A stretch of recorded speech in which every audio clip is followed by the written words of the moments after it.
Pega esse seu material e... Primeira questão é de velocidade média. Vamos lá.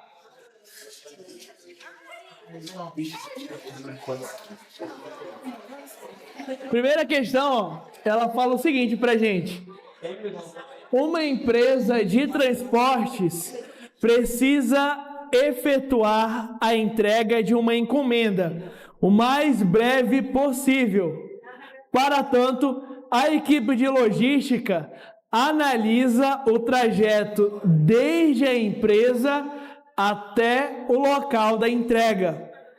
Ela verifica que o trajeto apresenta dois trechos de distâncias diferentes. Então, nesses problemas de velocidade média que envolvem trechos, é interessante que você desenhe, porque você desenhando, você consegue visualizar melhor o que está acontecendo. Então, já sei que são dois trechos, eu vou desenhar dois trechos aí, ó. Então, aqui tem o primeiro, e aqui eu tenho o segundo trecho nesse problema. Vamos lá, ó. No primeiro trecho, a velocidade máxima permitida é de 80 km por hora. E a distância a ser percorrida é de 80 km. Então, o primeiro trecho, o espaço percorrido no primeiro trecho é de 80 km.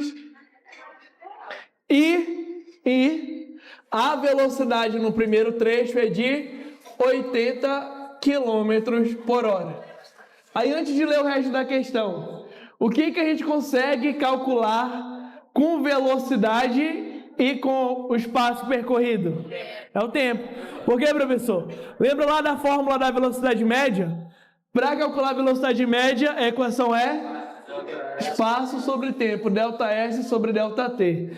E aí, se tu quer achar o tempo, é só trocar a velocidade pelo tempo. Professor, Oi? essa primeira distância de é legal, porque 80... Precisa não. Então, ΔS sobre a velocidade. Agora, olha só, já vamos logo fazer aqui, ó. Se para calcular o tempo é o espaço pela velocidade, qual foi o tempo do movimento na primeira parte? 1 hora. Todo mundo concorda que é 1 hora, sim ou não? Sim. Aqui, o tempo na primeira parte é de 1 hora. Beleza? Então nem precisava fazer conta também, Se o espaço percorrido é 80 km e a velocidade é 80 km por hora, então quer dizer que em 1 hora ele percorre 80 km. É isso que a gente não está falando. Beleza? Continuando aí, No segundo trecho, cujo comprimento vale 60 km. Então, o espaço percorrido aqui no segundo trecho é de 60 km. A velocidade máxima permitida é de 120 km por hora. A velocidade máxima permitida, a velocidade V2, ela vale 120 km por hora. Beleza? Bom, se o espaço percorrido no segundo trecho é de 60 km e a velocidade é de 120 km por hora, em quanto tempo esse objeto fez esse trecho aí? Meia hora. É só você dividir, 60 por 120 dá meia hora. Professor, não é 2 não? Não, seria 2 se fosse 120 dividido por 60. Mas é 60 dividido por 120, beleza? Supondo que as condições de trânsito sejam favoráveis para que o veículo da empresa ande continuamente na velocidade máxima permitida, qual será o tempo necessário em horas para a realização da entrega? E aí, qual é o tempo da entrega? É só somar, né? 1h30 para você fazer a entrega. Qual alternativa que tem isso aqui? Beleza? Alguma dúvida na primeira questão, pessoal?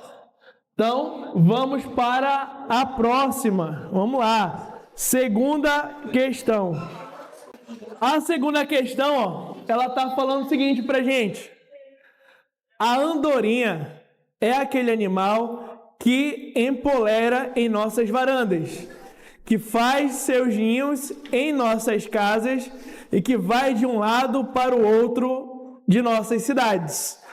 As migrações de andorinhas começam em setembro e se estendem por cerca de 2 meses. Estima-se que uma andorinha pode viajar cerca de 71 mil quilômetros por ano. Uma pesquisa publicada na revista Science de 2009 destaca que, graças a um dispositivo eletrônico, uma espécie de mochila eletrônica de 1,5 gramas, colocado nas costas dessas pequenas aves, foi possível calcular a velocidade média das andorinhas no trajeto entre os hemisférios norte e sul. Se uma andorinha azul fez o trajeto entre a Amazônia e o estado americano da Pensilvânia. Então, você vai fazer um trajeto da Amazônia até os Estados Unidos na Pensilvânia. Essa é a primeira parte do problema. Em apenas 15 dias. Então, o tempo que você levou para fazer esse trajeto é um tempo de 15 dias. E considerando que a distância entre as duas localidades seja de 15.480 quilômetros. Então, o espaço percorrido aí, ele é de 15.480 quilômetros. Beleza? Aí eu pergunto de vocês, o que dá para calcular com o tempo e o espaço? A velocidade. Então, eu sei que para calcular a velocidade é justamente isso. Velocidade é igual a ΔS sobre o ΔT. Posso jogar tudo aí direto na fórmula, sim ou não? Por que não? Exatamente, tem que converter esse tempo que está em dias para horas. Como é que a gente transforma de dias para horas? Multiplica por 24, porque um dia tem 24 horas. Se a gente multiplicar 25 vezes 24 vai dar 360. Então nós temos aqui 360 horas. Beleza, consigo calcular essa velocidade agora. Meu espaço percorrido, 15.480 quilômetros, dividido pelo tempo que é de 360 horas. Quando a gente calcular essa velocidade, quanto é que dá essa divisão aí? 43 quilômetros por hora.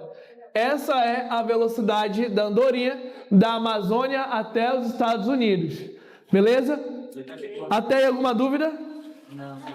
Isso aí é metade da questão. Vamos ler a outra metade agora. Oi? Não precisa não. A questão quer saber, o tempo que essa mesma andorinha, mantendo a velocidade média da viagem relatada, percorreria a distância entre o Rio de Janeiro e São Paulo de 430 quilômetros seria D.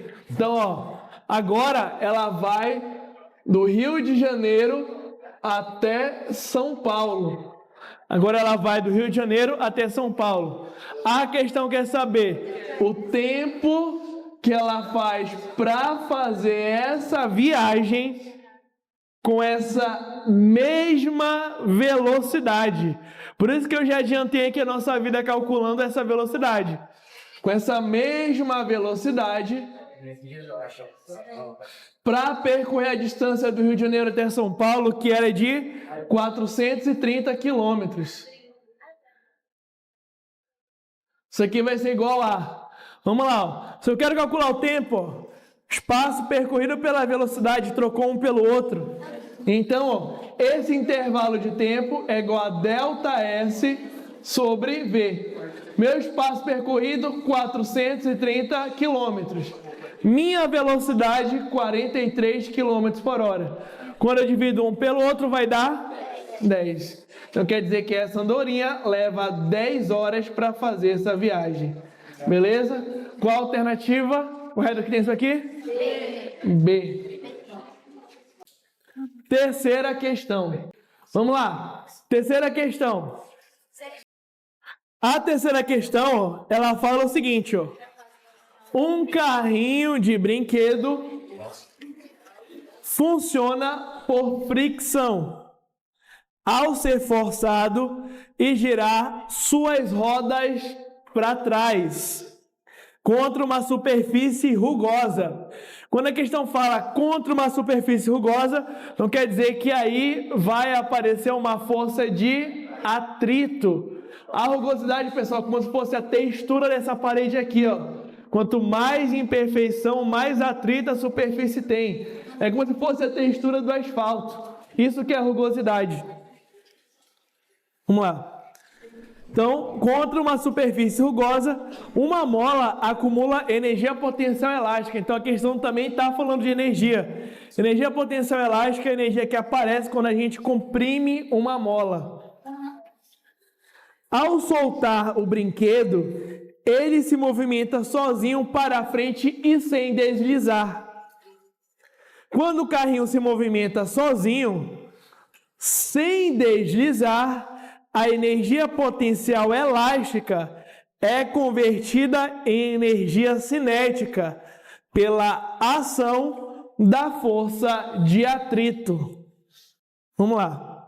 Agora eu quero saber qual é a força de atrito que é responsável por fazer isso aí.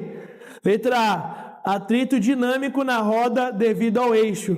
Letra B, atrito estático na roda devido à superfície rugosa. Letra C, atrito estático na superfície rugosa devido à roda. Letra D, atrito dinâmico na superfície rugosa devido à roda. Letra E, atrito dinâmico na roda.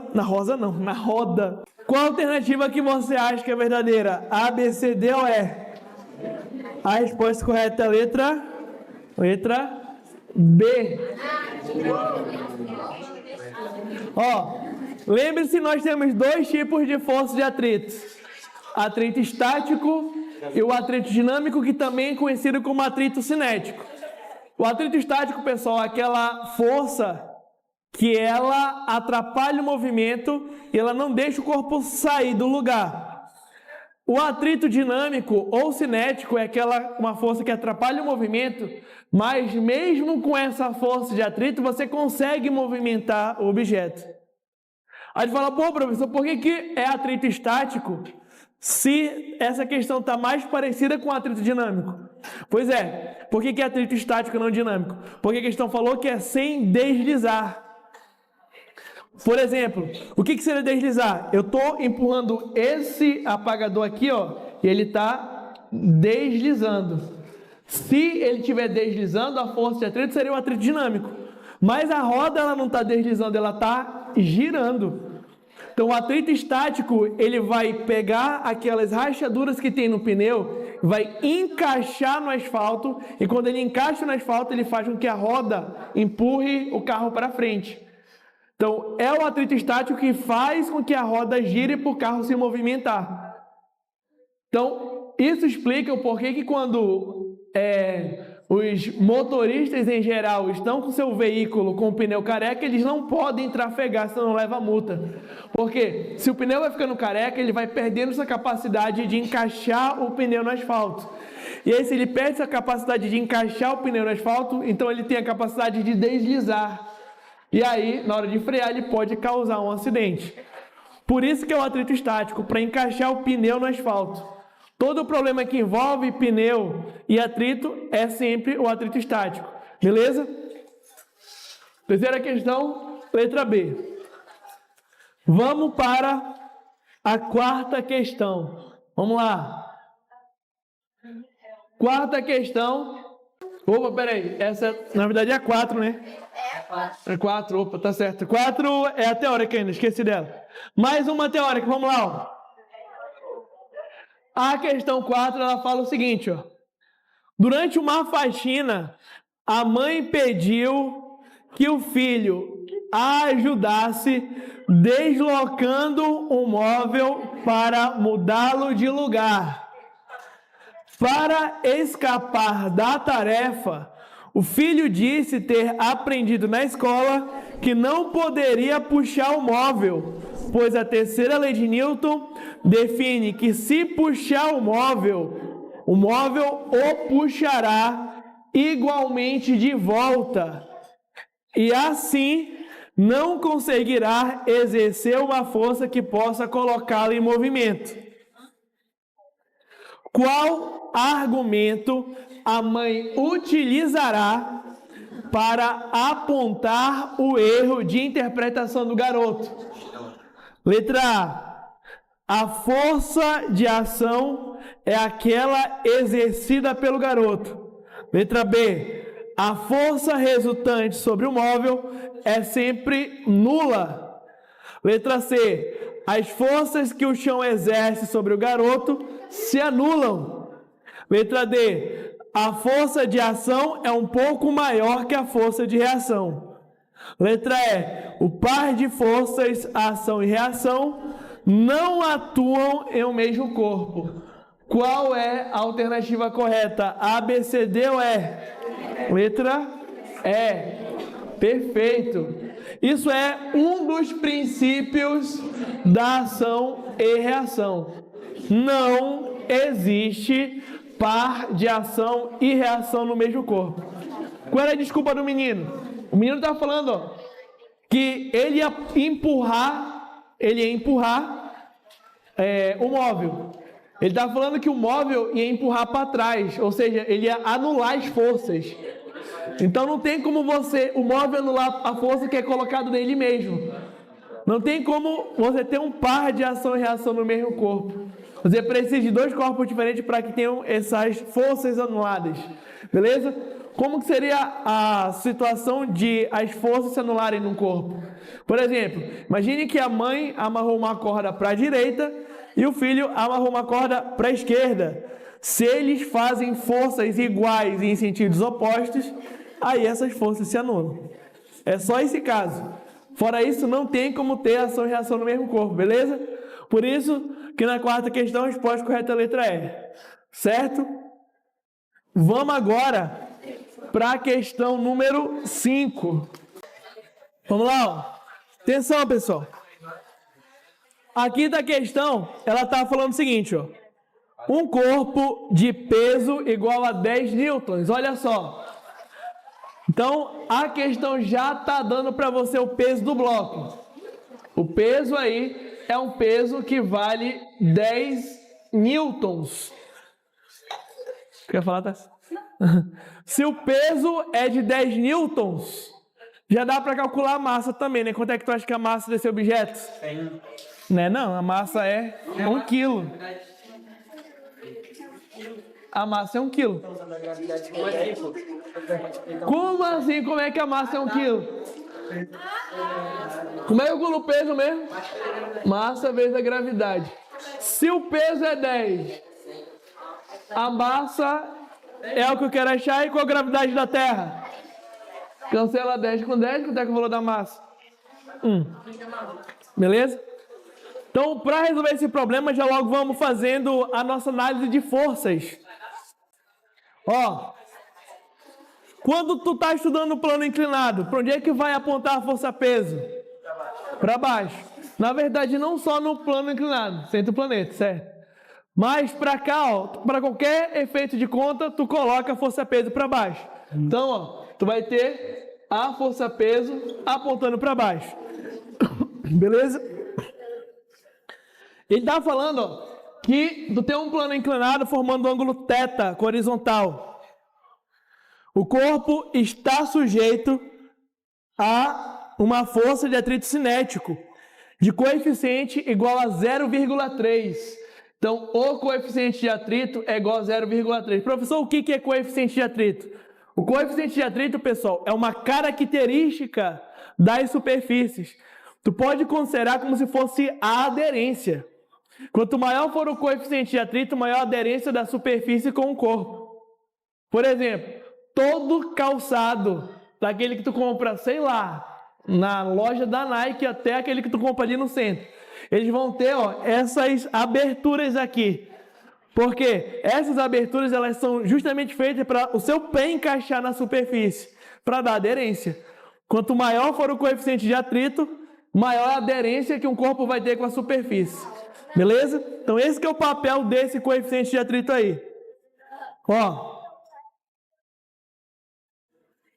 E ele está pedindo para a gente considerar a aceleração da gravidade igual a 10 metros por segundo ao quadrado. Porra.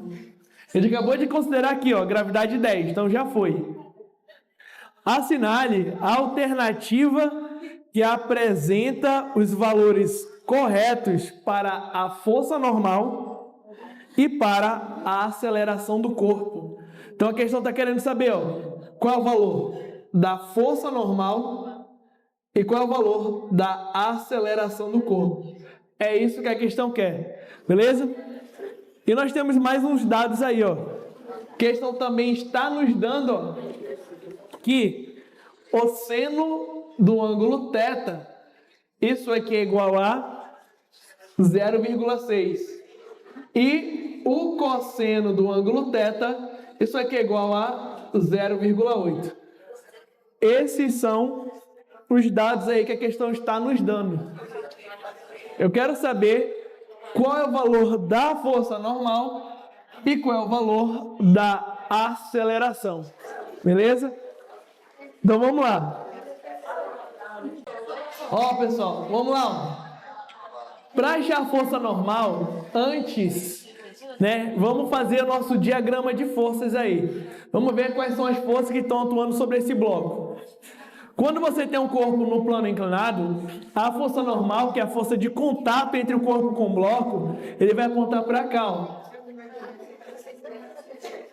A força normal, ela vai estar aqui, ó, nessa vertical, e a força peso, ela vai apontar para baixo. Força normal na vertical e a força peso aponta para baixo, tá? No plano inclinado, isso que eu vou colocar para vocês nunca vai mudar, é um padrão. Sempre a força peso ela vai se separar em duas forças. Quais são essas duas forças em que essa força peso vai se separar? Px e Py. Aqui, ó, Py e aqui Px. Isso aqui, pessoal, nunca vai mudar. Nunca vai mudar. Sempre vai ser isso aí. Quando você está trabalhando com plano inclinado, para calcular o Px, pessoal, ele sempre vai ser a força peso vezes o seno do ângulo do plano inclinado. Sempre. E o Py sempre vai ser o peso vezes o cosseno do ângulo do plano inclinado. Sempre vai ser isso aí, beleza? Então vamos calcular logo esse Px e esse Py, porque nós vamos utilizá-los nessa questão do plano inclinado. Vamos lá, ó. O Px, a questão lá já foi nossa broda e ele deu peso pra gente. Quanto é que é o peso do bloco? 10. Não esquece que peso é diferente de massa, hein? Então aqui vai ficar 10 vezes o seno do ângulo do plano inclinado, que é 0,6. Então, o Px, tu pode cancelar esse 0 com 0, 1 vezes 6 newtons. Esse é o valor do Px. Beleza? O Px vale 6 newtons. Agora vamos calcular o Py. Para calcular o Py é igual ao peso, e o peso vale 10 vezes o cosseno do ângulo do plano inclinado. O cosseno vale 0,8. Então vou lá e coloco 0,8. Beleza? Por aqui, ó, 0,8. Então o Py também, ó, cancela 0 com 0, 1 vezes 8, 8 newtons. Tá, eu tenho o Px e tenho o Py. Aqui de cara, pessoal, já dá para matar uma das coisas dessa questão. Porque no plano inclinado, sempre, o Py, ele vai anular a força normal. Elas são iguais. Sempre no plano inclinado, a força normal anula o Py. Então você pode jogar direto aqui, ó. Se a força normal ela é igual ao Py, quanto é que vale a força normal? 8 newtons. Beleza? A força normal vale 8 newtons, porque no plano inclinado essas forças são iguais. E aí, se eu for levar em consideração o movimento nesse bloco no plano inclinado, para onde é que seria o movimento? O movimento é aqui, ó, nessa descida, ó. na horizontal. O movimento é nessa descida na horizontal. Então agora a gente vai analisar o movimento horizontalmente. Vamos lá. Analisando o movimento na horizontal. Quando estou falando para vocês analisar o movimento na horizontal, é para a gente utilizar a segunda lei de Newton. O que fala a segunda lei de Newton? Que a força resultante sobre um corpo, essa força resultante é igual a massa vezes a aceleração. O que é a força resultante? A força resultante é a soma de todas as forças que atuam sobre um corpo. Porém, você só pode somar as forças que estão no mesmo sentido. Horizontalmente, ó, eu tenho duas forças atuando sobre o meu corpo, que é a força de atrito e o Px. Posso somar essas duas forças, sim ou não? Por quê? Estão em sentidos opostos. Quando as forças estão em sentidos opostos, então a gente vai subtrair. Então, onde tem a força resultante, nós vamos colocar Px menos a força de atrito é igual a massa. A massa já calculei aqui no começo, vale 1, vezes a aceleração. O Px eu também já calculei, ó, é 6. Então aqui tem o Px, 6. E a força de atrito? Está aqui a fórmula da força de atrito. Para calcular a força de atrito, a equação é o coeficiente de atrito vezes a força normal. Então aqui onde tem a força de atrito, nós vamos colocar coeficiente de atrito vezes a força normal. 1 vezes a aceleração é a própria aceleração. Agora é só substituir todos os valores que nós já temos e achar essa aceleração do sistema. Então aqui vai ficar 6 menos. Valor do coeficiente de atrito. O coeficiente de atrito é 0,3. A força normal, tu já calculou, vale 8. Isso aqui é igual à aceleração. Então aqui é 6 menos 0,3 vezes 8 vai dar 2,4. Isso aqui é igual à aceleração. Beleza? Quanto é que é 6 menos 2,4? 3,6 metros por segundo ao quadrado. Então, a alternativa correta é aquela que tem 8 e 3,6, que é a letra C. Beleza? Alguma dúvida, pessoal, nessa quinta questão aí? Então isso aí foi uma questão boa, porque deu para você ver bastante coisa sobre as leis de Newton. A gente viu a segunda lei, a gente viu força-peso, as componentes da força-peso, força de atrito. Então foi uma boa questão para treinar, certo? Posso? Não sei. Eu sei que vai cair uma coisa de lei de Newton, mas agora o que vai cair, só domingo tu vai saber. Plano inclinado, ação e reação, força de atrito, um monte de coisa. Posso pegar aqui a primeira? Ó, porque é como se você tivesse uma força puxando para cima e uma força puxando para baixo. Se elas são iguais, elas vão se anular, para o movimento ser só aqui, ó. Então elas vão se anular bem aqui para esse movimentar aqui. Então por isso que elas são sempre iguais. Toda questão de força de plano inclinado, a força normal é igual ao PY, você não pode colocar direto, tá bom? Vamos lá. A sexta questão, ela está falando o seguinte pra gente, ó.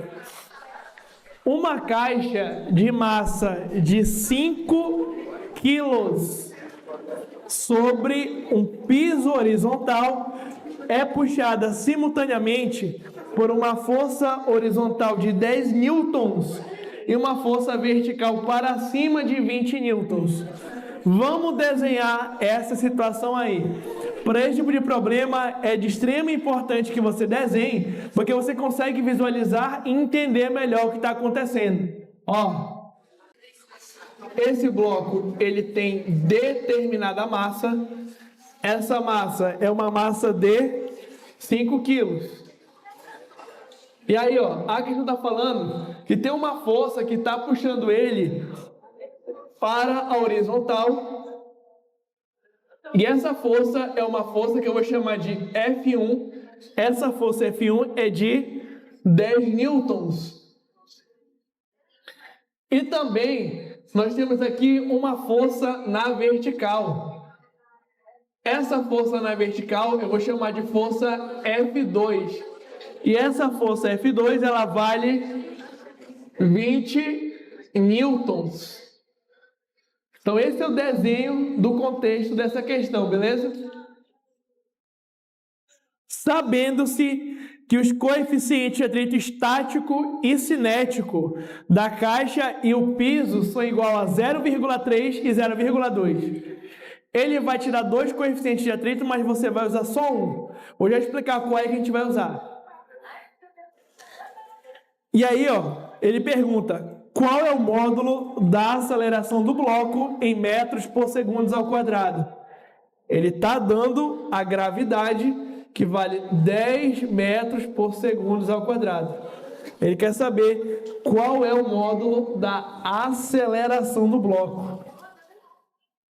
Vamos raciocinar aqui, Se a questão está pedindo a aceleração do bloco, então quer dizer que esse bloco ele está em movimento. Se esse bloco está em movimento, a gente não vai usar o atrito estático. A gente vai usar o atrito cinético. Beleza? Então, o coeficiente de atrito que a gente vai usar é o de 0,2.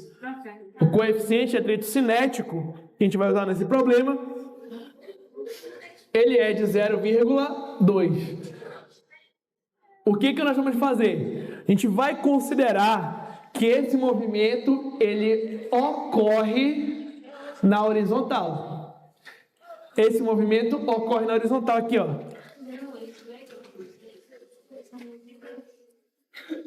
Vamos lá. Se o movimento ocorre na horizontal, o objeto está sendo puxado para a direita por uma força de 10 newtons. Para onde é que é a força de atrito? Para o lado oposto. Então, a força de atrito é para cá, no lado oposto. Beleza? Certo? Então, a gente vai analisar esse problema nas duas direções, tanto na vertical quanto na horizontal.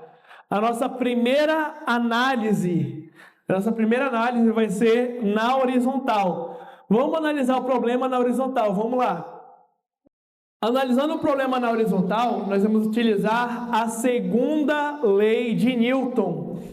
Qual é a segunda lei de Newton, professor?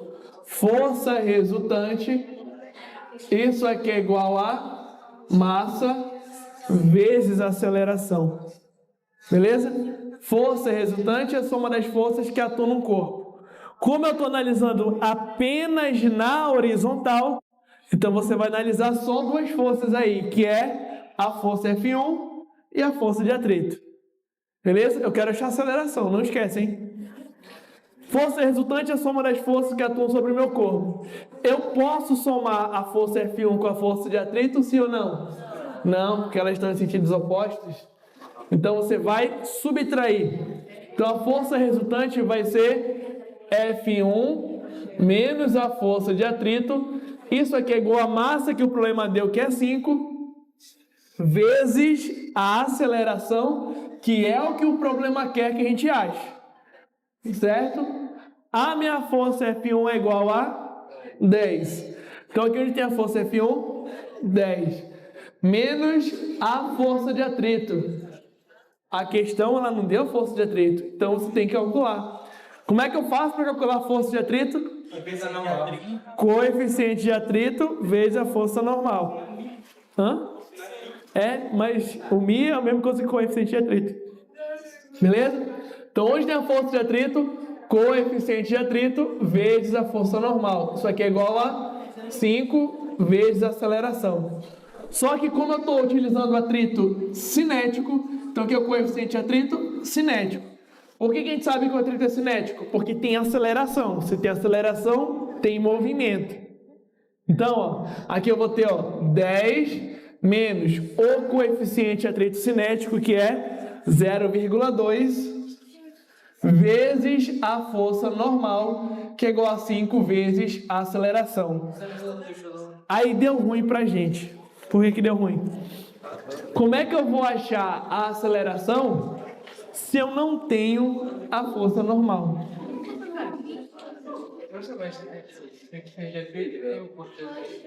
Então, eu tenho que calcular a força normal. Beleza? Para calcular a força normal, agora nós vamos analisar o movimento na vertical. Vamos lá. Vamos fazer a análise do nosso movimento na vertical. Vou apagar aqui, ó. Problema na vertical. Eu queria fazer um ponto na vertical. Análise no problema na vertical usa a segunda lei de Newton. O que é que diz a segunda lei de Newton? Força resultante é igual a massa vezes a aceleração. Olha só. Para onde é que o movimento é na vertical ou é na horizontal? É na horizontal. Se é na horizontal, qual é o valor da aceleração na vertical? É zero. O movimento, ó, só teria movimento na vertical se esse bloco estivesse indo para cima ou para baixo. Mas ele não está indo para cima ou para baixo, ele só está indo para os lados. Não quer dizer que verticalmente a aceleração é zero. Eu só tenho aceleração na horizontal. Beleza? Agora olha só. Quais são as forças que estão atuando no bloco na vertical? É só essa força F2 aqui? Não. Força normal para cima e a força peso para baixo. Agora olha, verticalmente tu tem 3 forças. Tu não pode falar que a força normal é igual a força peso aqui quando tem uma força a mais. Entendeu? Você tem que tomar cuidado com essas análises. Vamos lá, ó. Então, hoje tem a força resultante. Força resultante é a soma das forças que atuam no corpo. Na hora de somar, ó, a força resultante é a força de 20 newtons mais a força normal menos o peso. Isso aqui é igual a zero. O que eu fiz? Forças no mesmo sentido, você somou 20 mais a força normal. Força no sentido oposto, você subtraiu, que é o peso. Como é que eu faço para calcular o peso do objeto mesmo? O peso é massa vezes a gravidade. Qual é o valor da massa? A massa é 5. Qual é o valor da gravidade? 10. Então o peso é igual a 50 newtons. Vamos colocar aquilo ali. Então, ó, aqui vai ficar, ó, 20 mais a força normal, menos o peso que é 50, isso aqui é igual a zero. Então o que eu vou fazer? Ó? A força normal é igual esse peso que está negativo, para o outro lado fica positivo.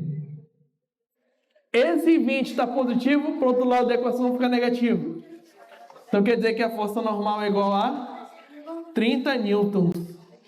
Achei a força normal. Agora que eu achei a força normal, eu posso achar a aceleração desse sistema. Porque aqui onde tem a força normal, ó, você vai substituir por 30. Olha como é que vai ficar. Ó. Aqui eu tenho 10 menos 0,2 vezes a força normal, que é 30. Isso aqui é igual a 5 vezes a aceleração. Daqui é 10 menos, ó, cancela 0 com 0. 2 vezes 3, 6. Isso aqui é igual a 5 vezes a aceleração. 10 menos 6 é 4. Isso aqui é igual a 5 vezes a aceleração. 5 está multiplicando, passa para baixo, dividindo. Então a aceleração é igual a 4 dividido por 5. 4 dividido por 5 é igual a 0,8 metros por segundo ao quadrado. Esse é o valor da aceleração desse sistema. Qual a alternativa que tem isso aí? Letra C. Beleza? Alguma dúvida, pessoal, na questão número 6? Eu vou ver aí para a gente ir para a próxima. Vamos lá, tá acabando. Posso apagar aqui? Professor.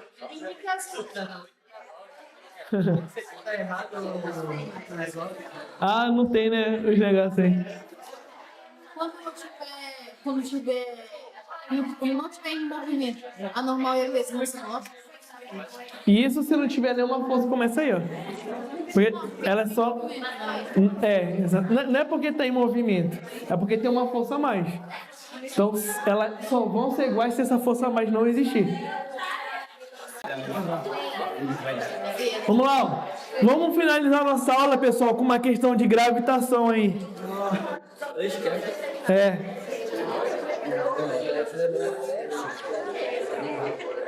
Vamos fazer a questão 10.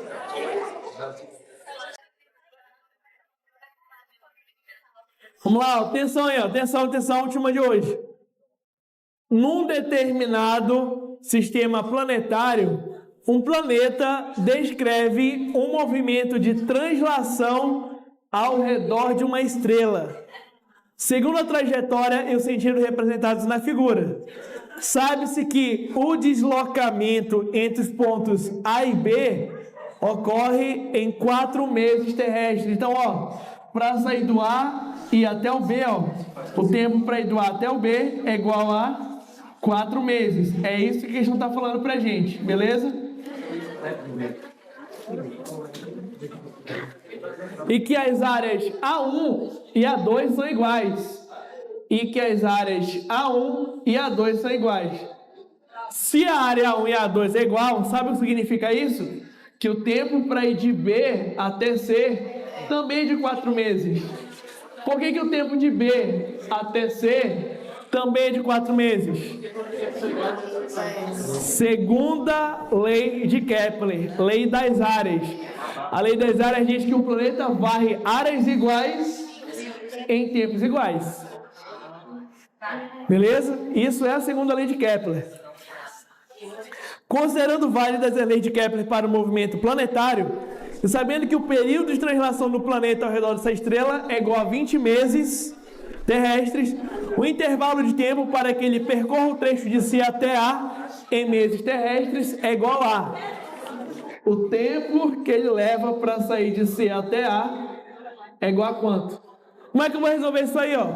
É simples. O tempo que ele leva para ir do A até o B, mais o tempo que ele leva para ir do B até C, mais o tempo que ele leva para ir do C até A é igual a 20 meses.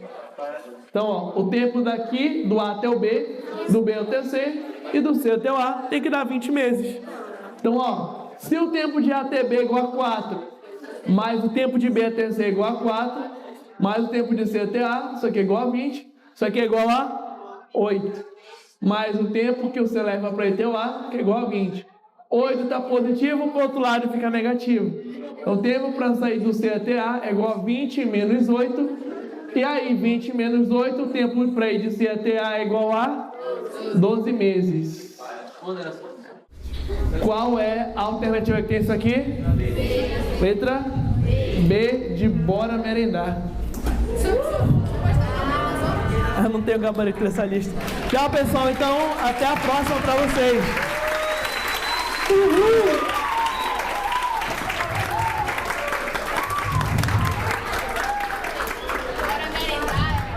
Obrigado. Ai, parabéns pra ti.